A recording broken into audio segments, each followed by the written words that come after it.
Friends, welcome to SS tutorials. ఈరోజు current affairs వచ్చేసి హైదరాబాద్లో మిస్ వరల్డ్ పోటీలు మరో అంతర్జాతీయ ఉత్సవానికి వేదిక కానున్న హైదరాబాద్ నగరం. మే 7 నుంచి మే 31 వరకు కాంటెస్ట్లో పాల్గొననున్న 120 దేశాలు. రాష్ట్రంలో మరో ప్రతిష్టాత్మకమైన ఈవెంట్ కాబోతుంది. ఈ ఏడాది జరగనున్న మిస్ వరల్డ్ అందాల పోటీలకు హైదరాబాద్ ఆతిథ్యం ఇవ్వనుంది. ఇది మే 7 నుంచి మే 31 తారీఖు వరకు జరుగుతుంది. ఇది 72వ ఎడిషన్. తెలంగాణను ఎంచుకున్నట్లు Miss World Limited chairman CEO Julia Morley, tourism cultural secretary Smita Sabharwal ప్రకటించారు. మే 7న మొదలై 4 వారాల పాటు కొనసాగి మే 31వ తేదీన గ్రాండ్ ఫినాలే ఉంటుంది. బ్యూటీ విత్ ఏ పర్పస్ థీమ్తో నిర్వహించే కాంటెస్ట్ 120 పైగా దేశాలు పాల్గొంటున్నాయని చెప్పారు. Theme important friends, beauty with a purpose. Beauty with a purpose థీమ్తో జరుగుతుంది.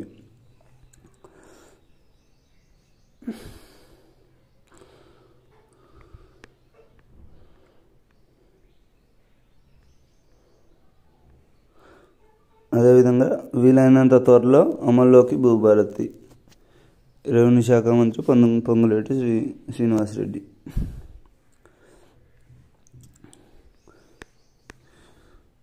రాష్ట్రంలో పత్తి కొనుగోలును వెంటనే ప్రారంభించండి అని వినతి పత్రం అందించిన పెద్దపల్లి ఎంపీ వంశీకృష్ణ.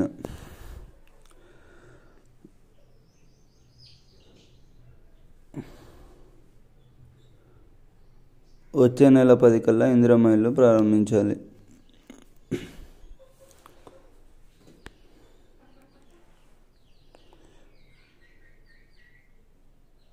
దేశవ్యాప్తంగా కులగణన చేపట్టాలని, కేంద్ర బీసీ రిజర్వేషన్లు పెంచి చట్టబద్ధత కల్పించాలని ఎంపీ ఆర్ కృష్ణయ్య గారు వెల్లడించారు. కులగణన చేపట్టాలని, జనాభా 60% ఉంటుందని, అయితే అధికారికంగా లెక్కలు తేల్చాల్సిన అవసరం ఉందని, తెలంగాణలో చేపట్టిన దేశవ్యాప్తంగా కులగణన చేసి జనాభా ప్రాతిపదికన బీసీలకు రిజర్వేషన్ కల్పించాలని చెప్పాడు.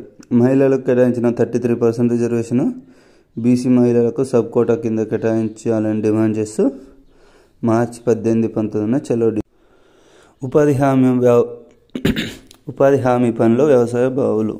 ఉపాధి హామీ పథకంలో భాగంగా అగ్రియూనిట్కి ప్రభుత్వ ప్రాధాన్యత ఇస్తూ 2025-26 ఆర్థిక సంవత్సరానికి మహాత్మా గాంధీ జాతీయ గ్రామీణ ఉపాధి హామీ పథకంలో 4,960 కోట్లతో పనులు చేపట్టేందుకు ప్రణాళికలు రూపొందిస్తుంది. ఇందులో భాగంగా 2,976 కోట్లు కూలీల వేతనంగా చెల్లించనున్నట్లు, 684 కోట్లు మెటీరియల్ కాంపోనెంట్ పనులకు ఖర్చు చేయనుంది.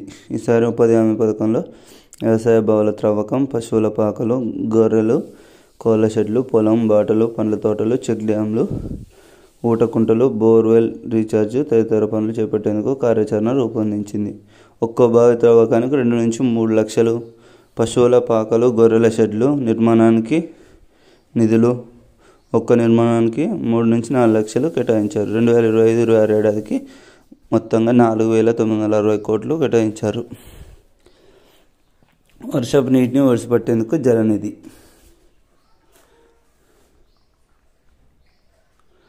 LRSకు 25% రాయితీ.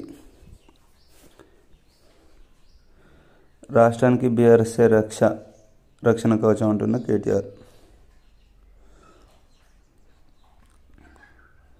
మా ఇండ్లకు ఎవరూ రాలే, స్టిక్కర్లు అతికించి వెళ్ళారు. కులగణన సర్వేపై బీసీ కమిషన్ చైర్మన్కు ఫిర్యాదు.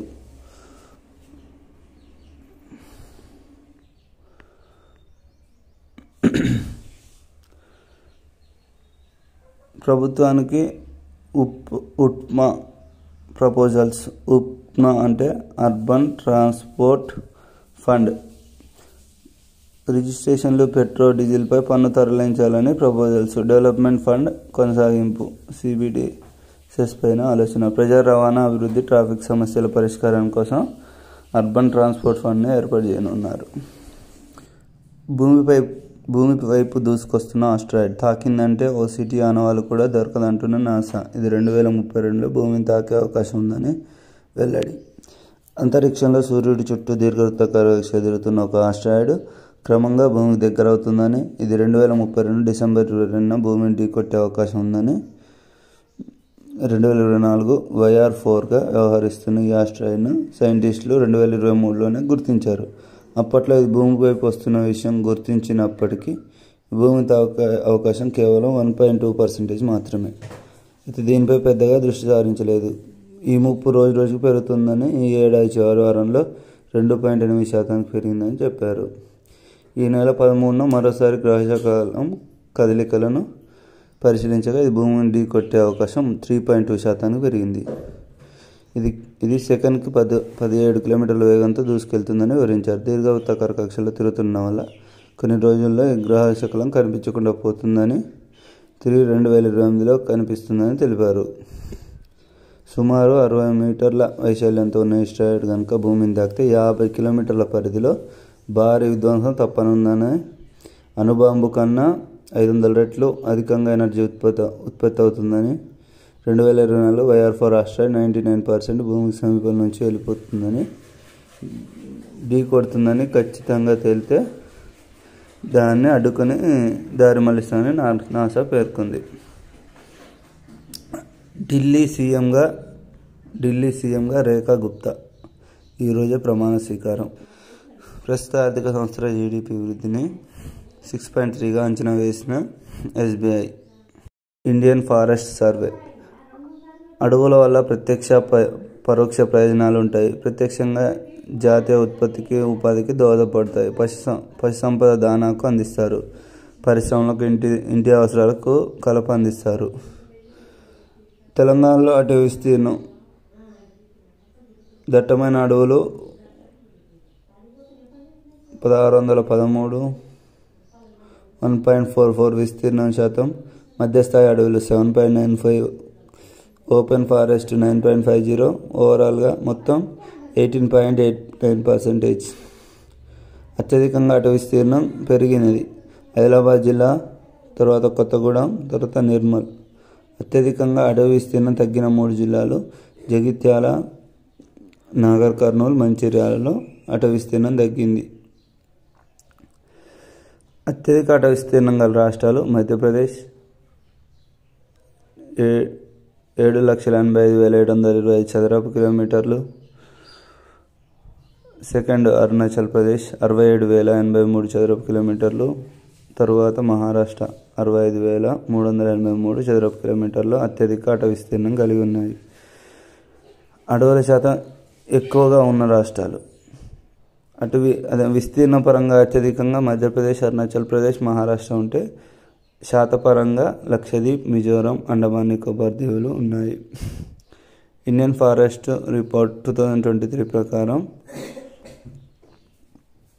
అడవులు 21%, చెట్లు 3.141%, అడవులు ప్లస్ చెట్లు కలిసి 25%, చిట్టడవులు 1%, అడవియేతర భూమి 73% ఉంది. ఇది ఫ్రెండ్స్. అదేవిధంగా ఈరోజు ఉద్యోగాల గురించి వచ్చేసి నీట్ వరంగల్లో ఖాళీ ఉన్న పోస్టులకు ఒప్పంద ప్రాతిపదికన అంటే కాంట్రాక్ట్ బేసిక్లో ఉద్యోగాల దరఖాస్తులు ఆహ్వానిస్తుంది. Field investigators 4, research association 1. అదేవిధంగా BEL Bharat electronic limited Bengaluru notification జారీ చేసింది. సీనియర్ అసిస్టెంట్లు ఖాళీలు 5 పోస్టులు ఉన్నాయి. ఏదైనా డిగ్రీ గ్రాడ్యుయేషన్ తోటి 33 ఏళ్ళు మించకూడదు. రాత పరీక్ష మరియు ఇంటర్వ్యూ ఆధారంగా ఎంపిక చేస్తారు. శాలరీ వచ్చేసి నెలకు 30,000 to 1,20,000 వరకు ఉంటుంది. Application fee 400 + GST. ఆఫ్లైన్ ద్వారా చిరునామాకు పోస్ట్ చేయాలి. లాస్ట్ డేట్ వచ్చేసి ఫిబ్రవరి 26. 10వ తరగతి అర్హతతో నావిక్ పోస్టులు 300 పోస్టులు. Coast guard enrol personal test. Eligibility: Navik general పోస్టులకు 12వ తరగతి, నావిక్ డొమెస్టిక్ బ్రాంచ్ పోస్ట్ మాస్టర్కి 10వ తరగతి అర్హతతో 2003 సెప్టెంబర్ 2007 ఆగస్టు 28 మధ్యన జన్మించి ఉండాలి. అంటే 18 నుంచి 22 ఏళ్ళ మధ్య మాత్రమే ఉండాలి. ఓబీసీలకు 3 ఏళ్ళు, SC/STలకు 5 ఏళ్ళ రిజర్వేషన్ కలదు. Application fee 300. ఎస్సీ ఎస్టీలకు మినహాయింపు, అంటే ఎస్సీ ఎస్టీలకు ఎటువంటి ఫీజు లేదు. సెలక్షన్ ప్రాసెస్ వచ్చేసి stage 1, stage 2, stage 3, stage 4 exams ఉంటాయి. మెడికల్ టెస్టులు, సర్టిఫికేట్ వెరిఫికేషన్ ఆధారంగా సెలెక్ట్ చేస్తారు. అర్హత వచ్చేసి పోస్టును అనుసరించి సంబంధిత విభాగంలో డిగ్రీ చేసి ఉండాలి. వెల్కమ్ సునీత 8 నెలల నిరీక్షణకు తెరదించిన నాసం. వచ్చే నెల 19న భూమికి వచ్చేలా సన్నాహాలు. 9 స్పేస్ వాక్లు పూర్తి చేసిన మహిళగా సునీత విలియమ్స్ రికార్డు. భూమికి వచ్చాక తిప్పలే, నిలబడలేదు, కూర్చోలేదు, పడుకోలేదు, చిన్నపాటి వస్తువును కూడా లేపలేదు. పరిశోధనకు బెస్ట్ టైం అంటున్న సునీత.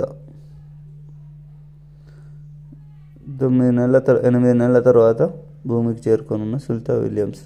1998లో నాసా వ్యోమగామిగా సునీత విలియమ్స్ ఎంపికయ్యారు. వ్యోమగామిగా యుఎస్ ప్రభుత్వ జనరల్ షెడ్యూల్లోపు ఫెడరల్ను జీతాలిస్తారు. గగన్యాన్-1 మిషన్ కోసం క్రూ మాడ్యూల్ సిద్ధం. గగన్యాన్-1 మిషన్ సన్నాహక ప్రయోగాల్లో భారత్ నిర్వహించే మానవరహిత అంతరిక్ష యాత్ర కోసం క్రూ మాడ్యూల్ను సిద్ధం చేస్తుంది. తిరువనంతపురం విక్రమ్ సారాభాయ్ స్పేస్ సెంటర్ నుండి రూపొందించిన క్రూ మాడ్యూల్ ఆపరేటింగ్ సిస్టమ్ను మహేంద్రగిరిలోని లిక్విడ్ ప్రొపల్షన్ సిస్టమ్తో ఇస్రో విజయవంతంగా అనుసంధానం చేసింది. జనవరి 21న శ్రీహరికోటలోని సతీష్ ధావన్ అంతరిక్ష కేంద్రానికి పంపింది.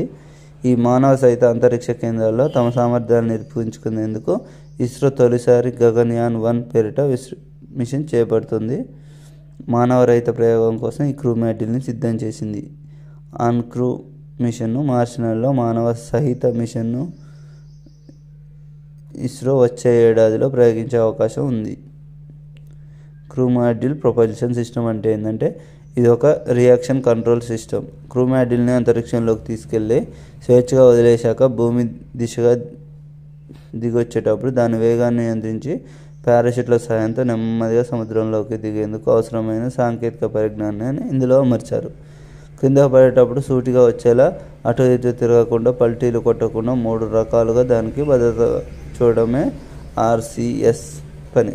వ్యోమనౌక నుంచి విడిపోయి అంతరిక్షంలోకి చేరేటప్పుడు, తిరిగి భూవాతావరణంలో ప్రవేశించేటప్పుడు పారాషూట్లు ఇచ్చుకోకముందే RCSను వాడతారు. ఇది గగన్యాన్ మిషన్. ఈరోజు వార్తల్లో నిలిచిన కరెంట్ అఫైర్స్. భారత్ సింగపూర్ దౌత్య సంబంధాలకు 60 ఏళ్లు పూర్తి. 2025 సంవత్సరం భారతదేశం సింగపూర్ మధ్య దౌత్య సంబంధాల స్థాపనకు రాష్ట్రపతి Droupadi Murmu, republic of Singapore president Tharman Shanmugaratnam 2025 జనవరి 16న ఢిల్లీలో ఒక ఉమ్మడి లోగోను ఆవిష్కరించారు. ఇది ఎన్నో వార్షికోత్సవం అంటే 60వ వార్షికోత్సవ వేడుకలు. దీనిలో జరిగిన అంశాలు ఏంటంటే భారత్ సింగపూర్ జాతీయ జెండాలోని రంగులను, భారత జాతీయ పుష్ప కమలము, సింగపూర్ జాతీయ పుష్పం ఆర్చిడ్లను తీసుకొని ఇరు దేశాల మధ్య 60 ఏళ్ల దౌత్య సంబంధాలకు గుర్తుగా ఈ లోగోని ఆవిష్కరించారు.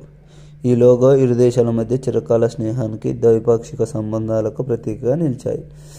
1965 నుంచి భారత్ సింగపూర్ మధ్య దౌత్య సంబంధాలు ప్రారంభమయ్యాయి. 2005లో కాంప్రహెన్షన్ ఎకనామికల్ కోఆపరేటివ్ అగ్రిమెంట్పై ఇరు దేశాలు సంతకం చేశాయి. 2023-24 నాటికి భారతదేశం సింగపూర్ 6వ అతిపెద్ద వాణిజ్య భాగస్వామిగా ఉంది. ఇరు దేశాలు east India summit, G20, Commonwealth, IORA, IONS వంటి ఫోరంలలో సభ్య దేశాలుగా ఉన్నాయి. ఇరు దేశాల సైనిక విన్యాసాలు. అగ్ని వారియర్, సింబెక్స్. అగ్ని వారియర్ అనేది ఆర్మీకి సంబంధించింది, సింబెక్స్ అనేది నేవీకి సంబంధించింది. సింగపూర్ జనాభాలో 9% భారతీయులు ఉన్నారు. సింగపూర్ 4 అధికార భాషలలో తమిళం ఒకటి. భారత్ సింగపూర్ మధ్య 60 ఏళ్ల దౌత్య సంబంధానికి గుర్తుగా తమ దేశానికి వచ్చే భారతీయ పర్యాటకులకు పలు ప్రోత్సాహకాలు అందించింది. భారత్ నుంచి వచ్చి సింగపూర్లో క్యాపిటల్ ల్యాండ్, చాంగి విమానాశ్రయ గ్రూప్, అయాన్ ఆర్కాడ్స్ పారాషూట్స్ ప్రత్యేక రాయితీలు లభిస్తాయి. కేవలం స్నేహితుల మధ్య పేరుతో భారతీయులకు ప్రత్యేక అతిథి సౌకర్యాలు సింగపూర్ అందించనుంది. 2024లో భారత్ సింగపూర్ మధ్య 55 లక్షల మంది ప్రయాణించారు. 2023తో పోలిస్తే ఇది 12% అధికం. సింగపూర్కు భారత్ అతిపెద్ద పర్యాటక వనరుగా నిలుస్తుంది. చీనాబ్ రైల్వే వంతెనపై వందే భారత్. జమ్మూ కాశ్మీర్లోని చీనాబ్ నదిపై నిర్మించిన ప్రపంచంలోనే అత్యంత ఎత్తైన రైల్వే వంతెనపై తొలిసారి వందే భారత్ రైలు పరుగుపెట్టింది. జమ్మూ కాశ్మీర్లోని చీనాబ్ నదిపై నిర్మించిన ప్రపంచంలోని అత్యంత ఎత్తైన రైల్వే వంతెన. దీనిపై వందే భారత్ పరుగులు పెట్టింది. ఇది వచ్చేసి కాత్రాలోని శ్రీ మాతా వైష్ణోదేవి రైల్వే స్టేషన్ నుంచి శ్రీనగర్ వరకు semi high speed Vande Bharat railway ప్రయాణించింది. Kashmir లోయలోని అతి శీతల వాతావరణ పరిస్థితులను తట్టుకునేలా ఈ వందే భారత్ రైలుని రూపొందించారు. నీరు గడ్డ కట్టకుండా ఉంచేలా అత్యాధునిక హీటర్ వ్యవస్థలను ఇందులో ఏర్పాటు చేశారు. ప్రపంచంలోనే అత్యంత ఎత్తైన రైల్వే వంతెన. ఇది కాశ్మీర్ను భారత్లోని మిగతా ప్రాంతాలను అనుసంధానం చేసేందుకు మొత్తంగా 272 కిలోమీటర్ల ఉధంపూర్, శ్రీనగర్, బారాముల్లా రైల్వే ప్రాజెక్టులో భాగంగా చీనాబ్ వంతెనను నిర్మించారు. ఇది కాత్రా, రిసియా మధ్య కొంత పెండింగ్లో ఉంది. ఇది మరికొన్ని రోజుల్లో పూర్తి కానుంది. ఇది వచ్చేసి ప్రపంచంలోనే అత్యంత ఎత్తైన రైల్వే వంతెన వచ్చేసి చీనాబ్ రైల్వే వంతెన.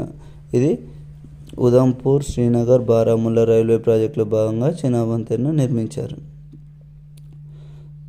సంగల్దాన్, బనిహాల్ మీదుగా నేరుగా శ్రీనగర్, బారాముల్లా చేరుతాయి. దీంతో రోడ్డు మార్గంలో పోలిస్తే 6 గంటలు ఆదా అవుతుంది. నది గర్భం నుంచి 359 మీటర్ల ఎత్తునున్న ఈ రైల్వే స్టేషన్ 1315 మీటర్ల పొడవు గలదు. ఇప్పటి వరకు చైనాలోని బైపాన్ నదిపై నిర్మించిన 275 మీటర్ల పొడవైన షూబాయ్ రైల్వే వంతెన పేరుతో ఈ రికార్డు ఉంది. దీనిని అధిగమించి 359 మీటర్ల ఎత్తులో చీనాబ్ రైల్వే వంతెనను నిర్మించారు.